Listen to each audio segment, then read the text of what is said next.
Bonjour. Je tenais à vous souhaiter une bonne année 2018 à tous mes élèves et à tous les futurs tapissiers. Donc aujourd'hui je vais vous faire un petit tuto sur les ressorts. Donc les ressorts, il y en a plusieurs sortes. Il y en a plusieurs hauteurs et il y a plusieurs dimensions pour les différentes sphères. Donc déjà pour compter les sphères pour les ressorts, donc on part du nœud, ou d'en bas ou d'en haut, comme vous voulez. Donc le nœud, on part d'en bas, là, on va partir d'en bas et on compte. 1, 2, 3. Donc ça c'est un 3 tours. Donc voilà, facile. Donc là, on fait pareil, on part du bas et on monte. 1, 2, 3, 4 tours. Idem pour celui-là. Donc là c'est facile, je les ai mis dans l'ordre, comme ça on n'est pas embêté. 1, 2, 3, 4 et 5 tours. Forcément celui-là ça va être un 6 tours. On part du bas. 1, 2, 3, 4, 5 et 6. Et voilà, c'est marqué dessus, donc c'est fait encore plus facile, 7 tours. Mais on va quand même vérifier. 1, 2, 3, 4, 5, 6 et 7.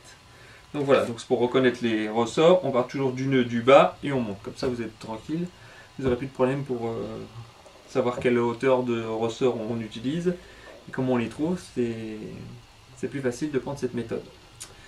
Donc maintenant je vais vous expliquer pourquoi il y a des sphères, des ressorts pour les assises et des ressorts pour les dossiers. Donc en fonction de la sphère d'acier qu'on utilise. Donc là vous voyez c'est 7 tours, ça c'est la hauteur, 20 cm. Et ça c'est la section d'acier qu'on utilise pour le ressort. Donc là c'est 34 dixièmes. Donc là vous voyez c'est un 4 tours 11 cm 34 dixièmes. Donc ça c'est que du siège. Et là on va passer en ressort de dossier. Donc là c'est toujours un 4 tours, donc on part du bas. 1, on va peut-être mieux voir sans étiquette. 1, 2, 3, 4 tours. Et on va voir que c'est 4 tours 11 cm, comme celui-là. Mais la section a changé. De 25 dixièmes, on est passé à 34 dixièmes. Vous voyez les deux étiquettes? Donc ça c'est pour 34 dixièmes, une section forte pour l'assise. Et pour les dossiers, on utilise une section beaucoup plus fine. Ou pour les faux coussins, ou les coussins qu'on peut utiliser dans les fauteuils club. On met des sections beaucoup plus fines. Voilà. Donc ça c'est aussi une petite parenthèse. Et après on utilise des ressorts cuivrés. Donc ça c'est cuivré. Galva. Donc là il y a plusieurs sortes. Après il y a des traitements différents pour éviter que ça rouille et que ça casse. Alors, les cuivrés ils ont tendance à être plus souples. Mais ils ont tendance à casser plus facilement.